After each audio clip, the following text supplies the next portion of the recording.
All right. So for those who are coming, hello, we're going to give it just a minute before we get started. Thank you.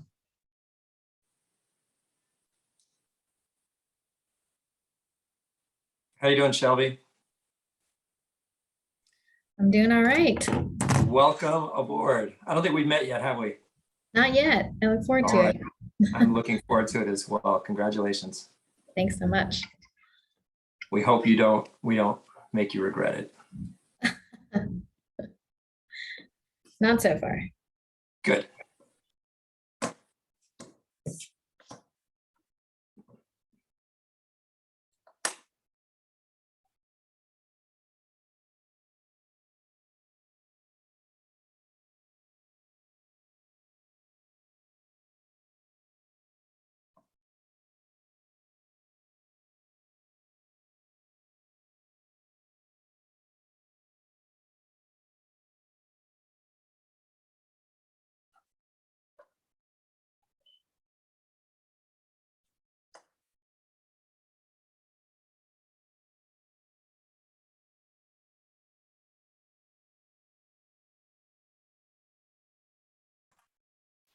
All right. I think we will get started today. So hello, everyone. Thank you for joining us for our January Resilience Action Forum meeting. We have our new schedule for this year. So we will continue to meet on the first Thursdays of the month for the rest of this year. So I appreciate you all taking observance of that and joining us today. So before I get started, we have Commissioner Russell joining us here to co-chair our meeting. Thank you for joining us, Commissioner. If you have any opening comments, and then we'll take it from there once you're wrapped up. No, thank you. I just want to say thanks to everyone who's tuning in. Looks like we have about just shy of 20 people right now. It'll probably grow. It usually does. Happy New Year, everybody. Really exciting news. We have our new Chief Resilience Officer, Shelby, who'll be introducing herself in just a moment. So many big challenges the city faces, and handing this torch to her at a perfect time when we've got the resources to actually tackle them, and the will of our commission and our mayor to really enact big changes and be a leader in our state and the country. So I'm very excited for the future. I mean, with so much ready to go, and I look forward to working together with her. And of course, Alyssa's going to go through a lot of the accomplishments of what we've worked on in the last year. And I'm very proud of this city. And that has a lot to do with all of you who tune in and guide us and push us and nudge us and hit us when necessary. So thank you to all of you for your advocacy as well. So I'm going to stick around and listen and answer any questions anybody has. And I'm just here to support and learn and participate. So all you. Thanks very much, Commissioner. And again, just our protocol here. We have a Q&A function for any questions that arise during our conversation today. We also have a hand raise option if you would like to vocally give a comment to the community and the staff here today. And then you have the ability to send links and things to our panel here through the chat function. But please, any questions, please use the question and answer function on Zoom today. So what we wanted to start with at the beginning of the year is just a highlight of some of the key accomplishments that have occurred in the climate resilience space over through 2021. You know, is actually quite an accomplished year. And so I will just go through some of these accomplishments with you all now. So beginning at the beginning of last year, almost a year ago, we were hosts of the Global Adaptation Summit with the Ban Ki-moon's group through the UN. So we hosted that here in the city of Miami. That was a great honor for us. Moving on in February, our Keep Safe Miami program launched. It is a tool for affordable multifamily housing to evaluate their resilience challenges and identify what can be done to address these challenges and potential financing, as well as working with the individuals that live in those affordable housing units to train them on energy and water efficiency and emergency preparedness. In addition, in February, the city was awarded close to $800,000 from the state of Florida CDBG mitigation program to help build Charles Hadley Park as the city's and perhaps the state's first resilience hub. So the funding will go to storm hardening as well as enhancements in charging and Wi-Fi in that building, so we can build out the functionality of that building for our residents in the community in Liberty City. In March, we updated our seawall ordinance. In addition to that, in April, the final draft of the Stormwater Master Plan was released to the public, serving as our big accomplishment in capital planning and evaluation of our flood and storm surge risks and how we will address that in the city. So major accomplishments in water, stormwater management.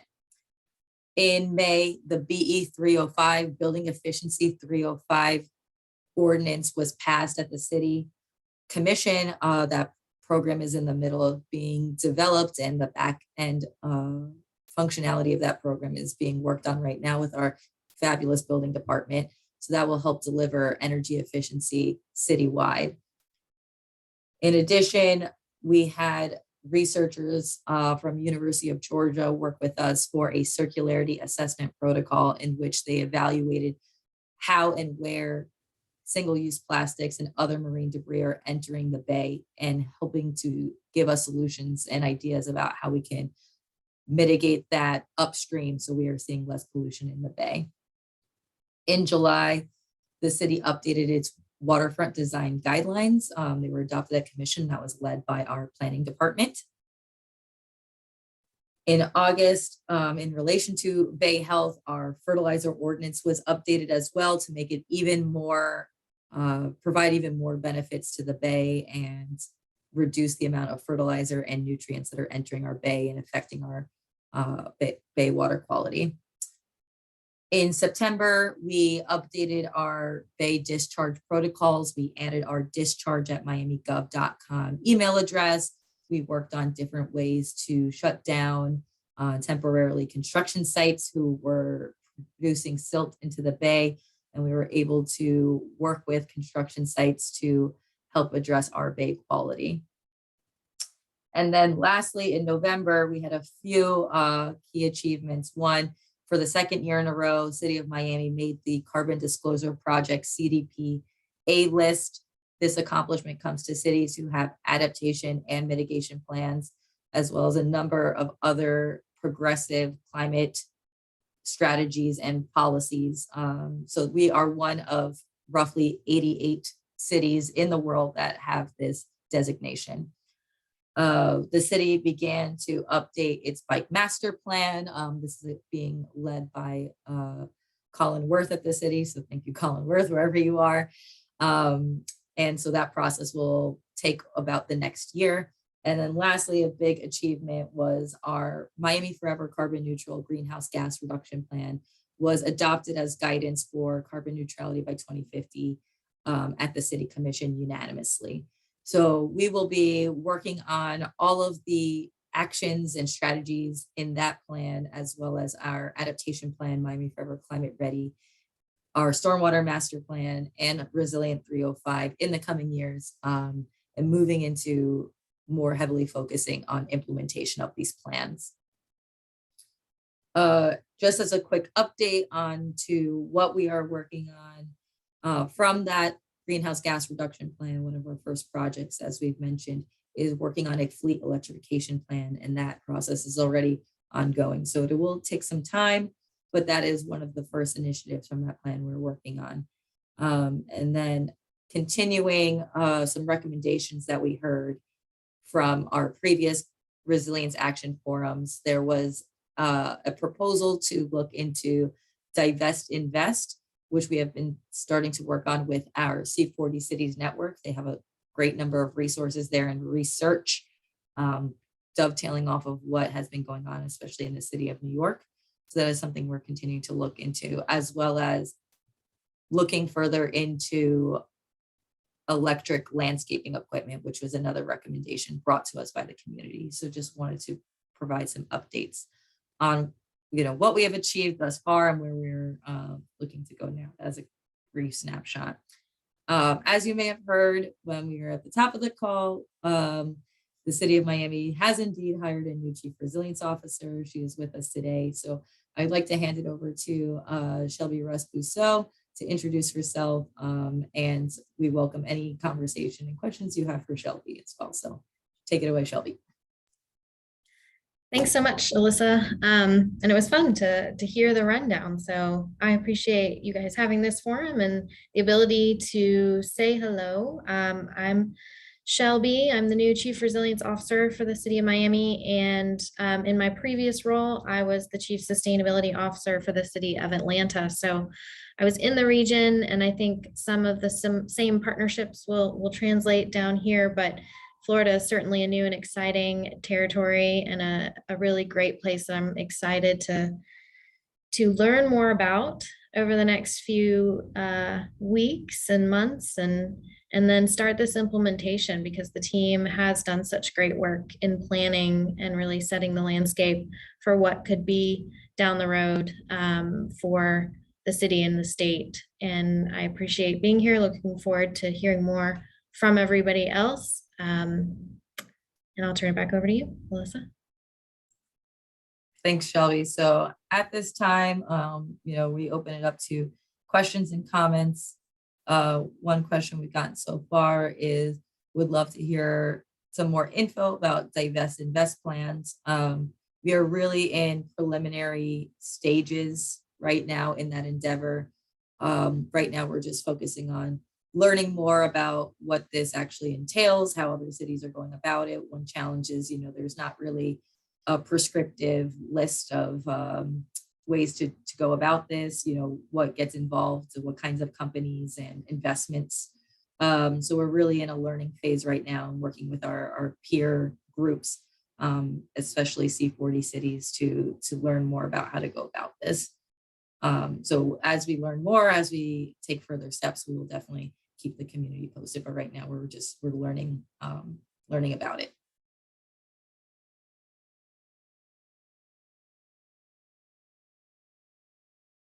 I'm happy to take any other questions.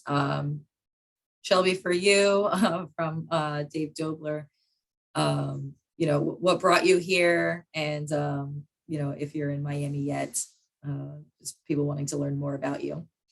You can probably see from the sun glare. Yes, I am in Miami. I'm in the office, and I came because the timing was right. Like I said earlier, with the planning that has come to fruition with the carbon neutral goals, Miami really is that epicenter for resilience work, and I think is going to be such an exciting place to try out new technologies, to think about new strategies, to really be this, the cutting edge of the resilience work as a whole.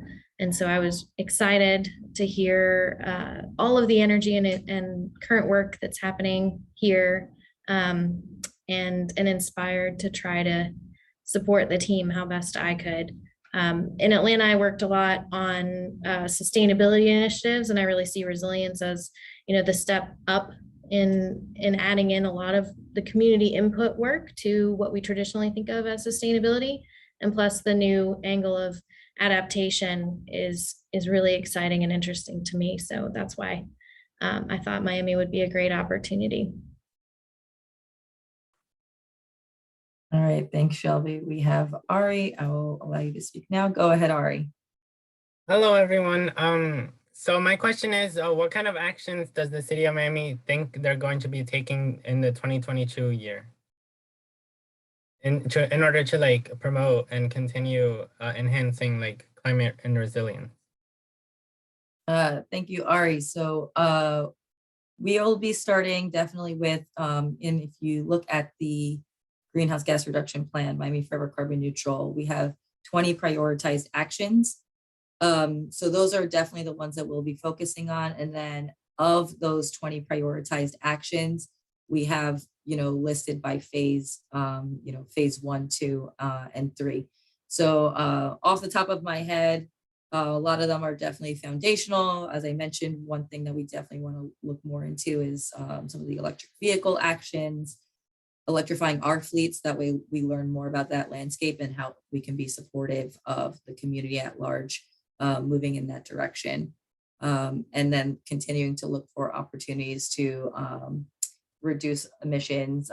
So continuing to implement the BE 305 program, moving that forward and looking at those energy efficiency and transportation opportunities. So I definitely encourage you, and I can, the website is miamigov.com/GHG plan. You can look up the plan and it'll have that list of actions there. And I can get back to you with some more information in a little bit.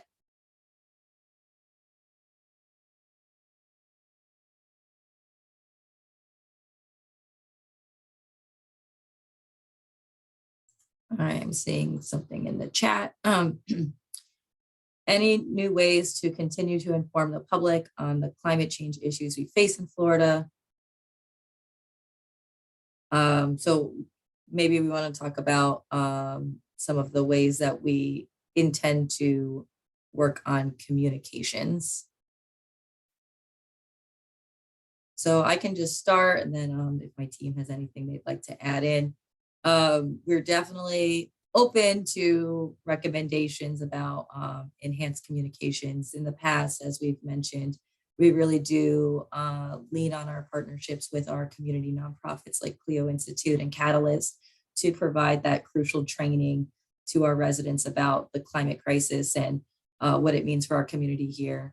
For us in City of Miami, we have this forum, we have our newsletters, and we continue to work with our communications department to push out the information, especially as it relates to the projects that we're taking on to educate the public more about these initiatives. But if there's anything else that we could enhance about the way that we're communicating, we're definitely open to that feedback, especially here. Short videos. Yeah, that's definitely an idea, especially as it relates to our project. So I think appreciate that recommendation. Okay, another question we have is Miami-Dade County is putting together an RFP to install solar. Has City of Miami looked into that? And I will definitely hand that one over to John Klopp to address. If he has anything to say about that. Sure. Because the county is still drafting their RFP, last time we checked with them, the county will have to go forward with that. In the meantime, we have to start looking towards a feasibility study for city buildings, but it is our intention to at least consider piggybacking on that RFP once they've selected from their bidders.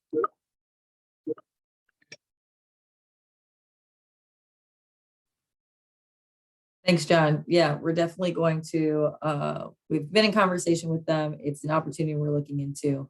And just an ask out to the community if there's ever a grant or an opportunity that people are seeing to install solar on city facilities, to let us know, because those opportunities have been a little bit challenging to find. So our next question is from Eric, and he wants to know regarding vehicle electrification, will this include dedicated solar charging stations? And if John or Alyssa, you have anything to add to that? So I think at this time, we don't have any specific plans for dedicated solar charging. That is definitely something that we're looking into in the future. Especially in the early stages as we're piloting, we want to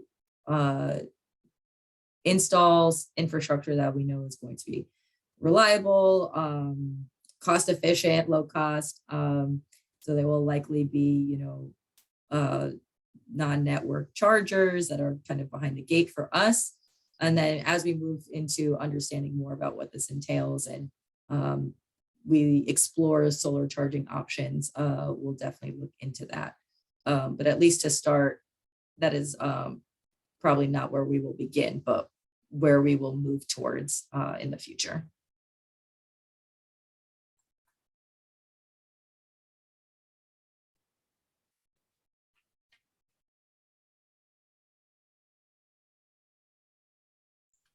It seems we have no other open questions right now. So if anybody would like to speak, feel free to raise your hand in the chat and we'll promote you to speaker.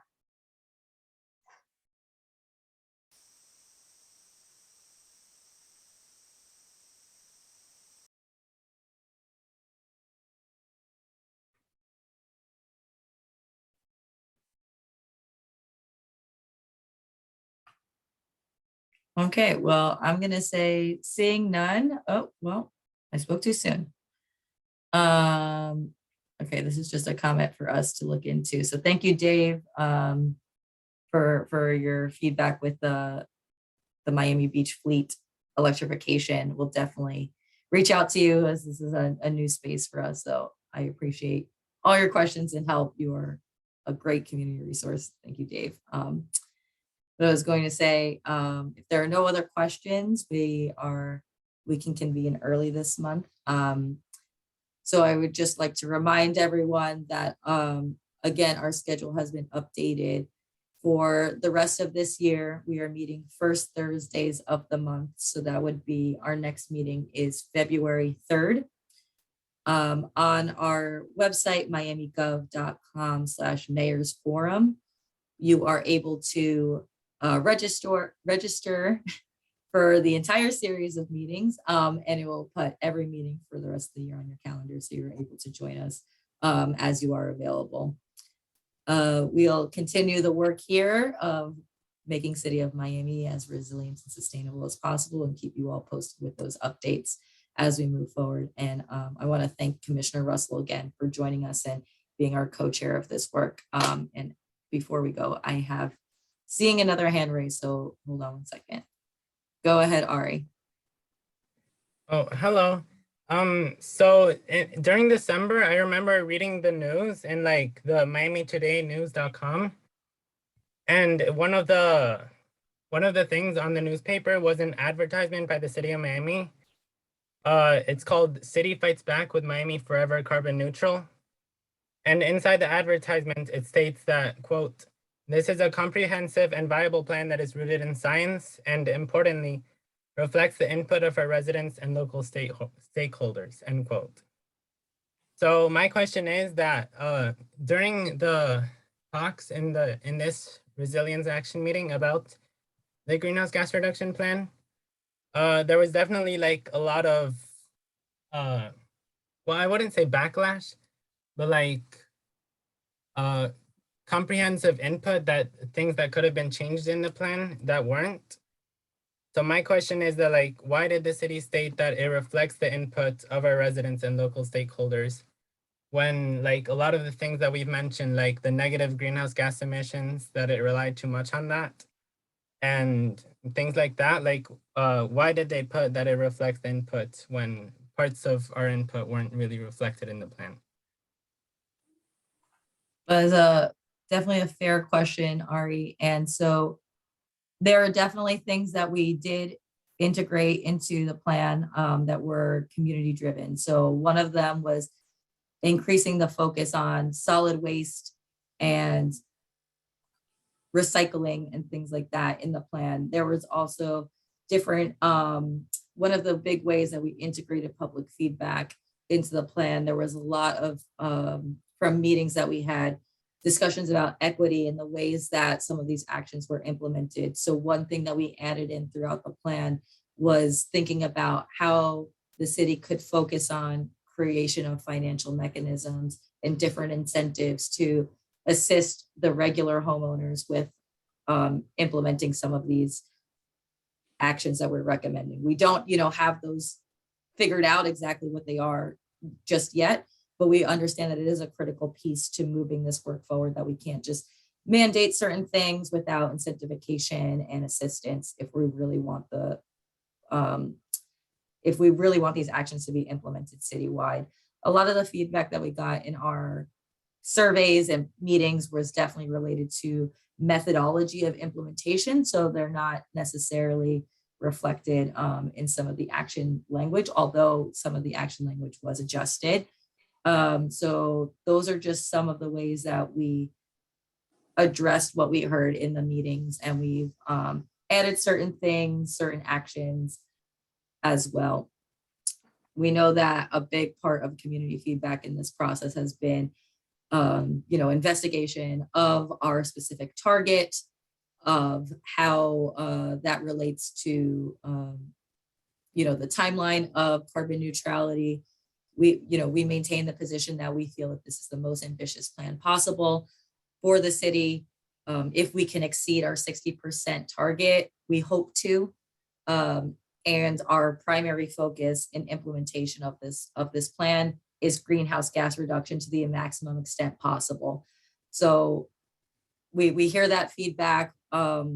We have definitely done our best to address it. But the way that the city is addressing it, we understand does not directly exactly match the way that some members of our community think we should go about it. But this is the way that we feel is most reasonable for the city and enables us to reach success as best as we can.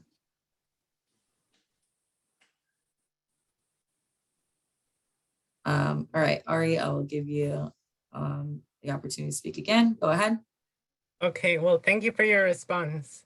I understand that like the city did like what was politically and financially feasible, but inside the advertisement, it states that it reflects the input of our residents and local stakeholders. And like you said, some of the actions and feedback that we had wasn't able to be changed inside the greenhouse gas reduction plan for several reasons. So why did they put that it reflects our input when our input was a little bit different than what was I'll actually? that, Alyssa. Hey, Ari, Happy New Year. And Happy New Year to you too. I recognize as a climate activist, your job is to continue to push on us and hold our feet to the fire. But I don't think anything that's written in that statement in my view is incorrect. It definitely reflects the fact that we've been having this back and forth with the community and listening, but it doesn't necessarily mean that we did everything that everybody wanted. And I think Alyssa summed it up very well, but nothing in that is incorrect, I would say. It's if you read it carefully, I think it's very reflective of community involvement, but it doesn't anywhere say that we took every recommendation and implemented it 100% as everyone in the community wanted. That just wouldn't be realistic. But I get it. So I look forward to continued advocacy.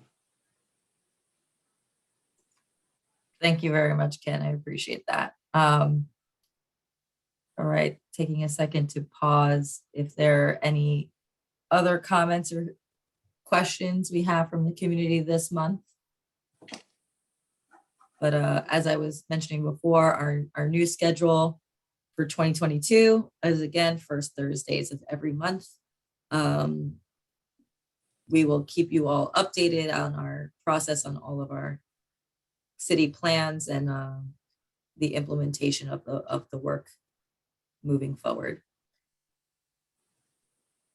So we'll pause here and say thank you everyone for joining. Thank you, Commissioner Russell, for joining. And we will see you all February 3rd for our next Resilience Action Forum. Thank you. Thank you, everyone.